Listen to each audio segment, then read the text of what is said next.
Hey Clashers, he is rank 1, 2, and 3. He is the master of Legend League, and obviously I'm talking about stars. Today we're going to copy his strategy and try to use it in Legends because he is just getting perfect days left and right. And he's not using a fancy fireball or anything, he's just using Dragon Riders, Inferno Dragons, and all of that combined with the new Dragon Duke. So this means taking a look at this strategy, getting that to Legends, so let's get things started. But before we continue with the video, a quick word from the sponsor of today's video, iTzu. And they have sent me the E3 Pro office chair because as a content creator and gamer, I'm sitting a lot, sometimes up to 10 and more hours per day. This can cause some issues for my health, and one way of helping is adding some activity to my day, but the most crucial thing is a good chair to make sure that I support my body.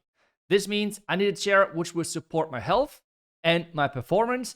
On top of that, I would like to have a chair that I can adjust to my personal need and my body, and the iTzu E3 Pro office chair does exactly that. And in the past, I already had other ergonomic chairs, but there was always one big issue, and that is that something would not fit to my body or the way I was sitting. And the iTzu E3 Pro office chair can be adjusted in many different ways, depending on how you sit, your size, or your needs in general. But especially in the key zones like the lumbar support. And the iTzu E3 Pro office chair has the world's first ergonomic lumbar support system with floating wings. The floating wings can rotate internally and externally, that keeps your waist wrapped at all times. You can as well adjust the headrest, and you can have many options like adjusting it up and down, adjusting front back, and has a dual axis rotation. Long story short, it fits different heights and sitting postures depending on what you want. The 60 armrests can be adjusted as well. The classic ones like front and backwards, but it has as well a foldable design. If you want to hold something for a long time like a tablet, you can just flip up the armrest and it makes it easier. When I'm playing with friends, especially Brawl Stars recently, I can use the built-in footrest to relax and make sure I have a good time while playing and carrying my friends. And even when you're not winning, the chair does it for you. The chair won the Silver Award at the London Design Awards and the Gold Prize of the French Design Award. The mesh material from the chair makes sure that you won't get wet when sweating, yes, even when playing those ranked battles, during your gaming session or when it's really hot in the summer. Building the chair was easy, and I was able to do it on my own and did not need a second person to hold different pieces or anything like that. And it took me like 30 minutes, and that was with recording and taking my time. And if you want to build this chair as well and improve your experience in your office or at your desk in general, make sure that you're checking out the link down below in the description of the video for more information. There are as well discounts. You have a 3-year warranty, a 30-day free return, and a free shipping and more when buying the chair. So what are you waiting for? But before we are diving into the live legend attacks, I want to explain to you the basics of this attack strategy with the replay, just to make sure that you're understanding the single steps for you to follow and to get your 3 stars. The first thing when you're looking at the base is always just try to only look at defenses. And this is where then the first step is coming in. And this is the Royal Champion. The Royal Champion is going to create pathing for your Dragon Riders. With how this base is set up and the sweepers, I want to just push into the Town Hall. With that then, I have to somehow make this pathing better. Because right now it's really wide, right? Because the troops after the Town Hall could just split left, right, everywhere. This is why I'm going to use the Royal Champion here with the Rocket Loons to take down this bottom part of the base. As well, already I'm going to trigger one of the Rage Towers. You can go as well a bit more fancy as soon as you understood the basics with using, for example, the Flame Flinger really well as well. This is something which stars like to do. But just if you're starting with this, just go with the Slammer in the beginning. That works totally fine as well. The next thing is just put then everything into the base with having the Dragon Riders, Inferno Dragons, the Slammer and such in there. And with the Raven, the Minion Prince actually stays really close behind the Dragon Riders, and you just have pretty much stronger dragons pushing through the base. That's kind of it. The next thing then, use the overgrowth in areas where there is a lot of damage, which just has long range, or where you're trying to create better pathing. Things like that are the prime position to deploy your the overgrowth. The Minion Prince on the back end, always on the opposite side, try to use it in a way where it's staying away from other air troops for as long as possible.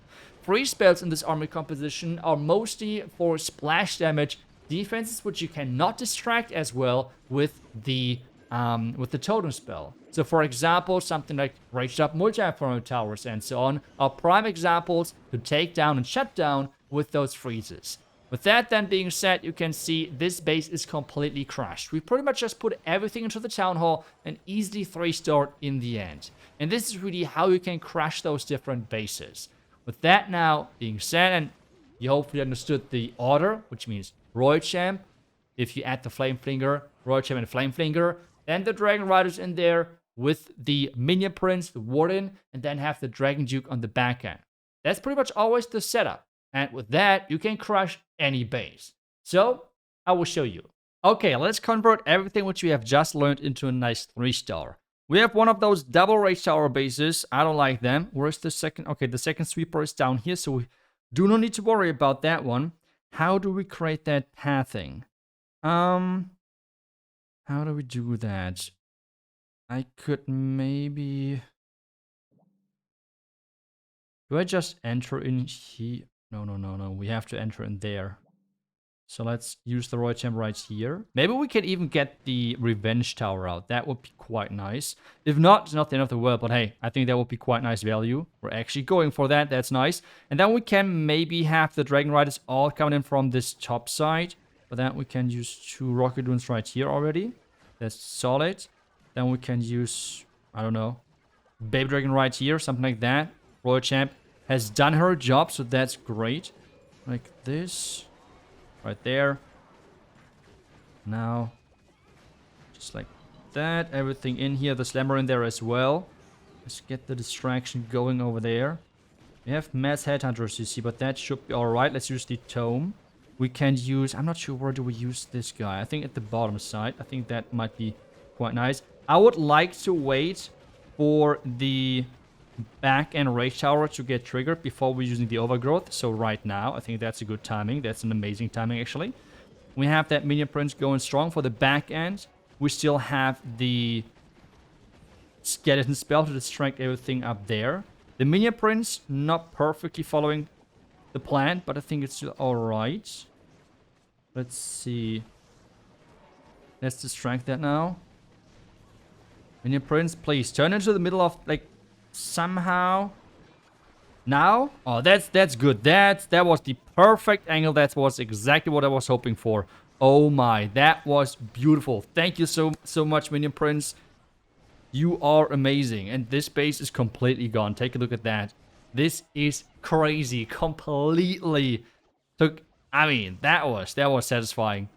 Typically, those Rage Cores are so deadly to pretty much anything if you don't have the Fireball. We're not running the Fireball here, so this type of core can be really scary, but take a look at how many troops we have still left. That is insane. That is insane. This is the reason why we have this Overgrowth in this army composition. It is just so good in taking away a Rage Tower value, because as soon as it pops, just place your Overgrowth on top of it. The Rage is going to be completely gone, and you just overpower bases just like nothing. And let's continue with exactly that performance. We have the next base. What could we do here? We could go for the top side with our Royal Champion. I'm not sure. Where's the shield going, by the way? Is it going multi-arch tower, and then regular arch tower? Or is it monolith? And where then? I have no clue, but I feel like this top side looks great. And then we're entering from the top left or top right, depending on where the Royal Champ goes. So let's do that. Okay, that was unfortunate, because this means we won't get the air defense. Yeah. Not too happy about that one, but okay, it is what it is. We get the monolith, which is one of our biggest things we wanted to accomplish. Now the air defense is up next. Now the question is, where do we enter? Where do we enter? Top right, top left, top right, top left. Where do we enter? Poison right here. Where do we enter? Top right, top left? I think top right it is. Just for the reason... just for the reason that we have no air defense there, which should make things easier for us. And we can just send the Dragon Duke into the other air defense. I think that should be then quite nice. And easy for us to get everything out. So let's do it like this. We have plenty of Rocket Loons to do whatever is needed. I would like to use that Warden ability, but right now... He's not perfectly following. That's kind of unfortunate. Let's now put him in here. How do we do that? Now like this? I think that is... Oh my, that looks amazing. Take a look at that.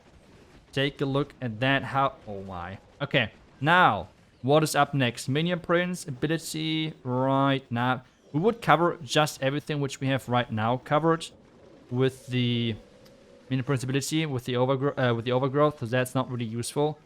So yeah, let's wait a little longer. Now pop the ability here. I think that's good. Now this. The Warden is like, guys, I got this. I'm in here. I have everything. I'm doing this. I'm doing this. But yeah, it is what it is.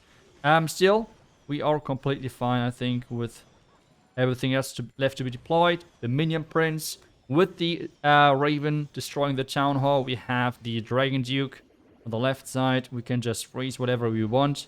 And this base is gone. It's not as big as an overkill as the last one. But yeah, I feel like I need to use that Warden ability earlier. And the Dragon Duke ability should have been earlier as well. Looking back at it. Or maybe just the Warden ability. I think the Minion Prince ability was fine. Dragon Duke was, I think, was solid. Just the Warden ability a little bit earlier. Not delaying it for too long. I think my Dragon Riders were too split at the point where I used it. But hey, I mean, this strategy for sure is really strong right now. And it's quite fun. So give it a try. I will put the link down below in the description. If you want to learn even more about this strategy, don't worry. I will link you Star's channel. And he's the master himself. So if you really want to see how we can maximize the value out of the strategy, go and check him out as well. And otherwise, thank you so much for watching. I will see you guys back tomorrow with the next class video. Until then, see ya and bye-bye.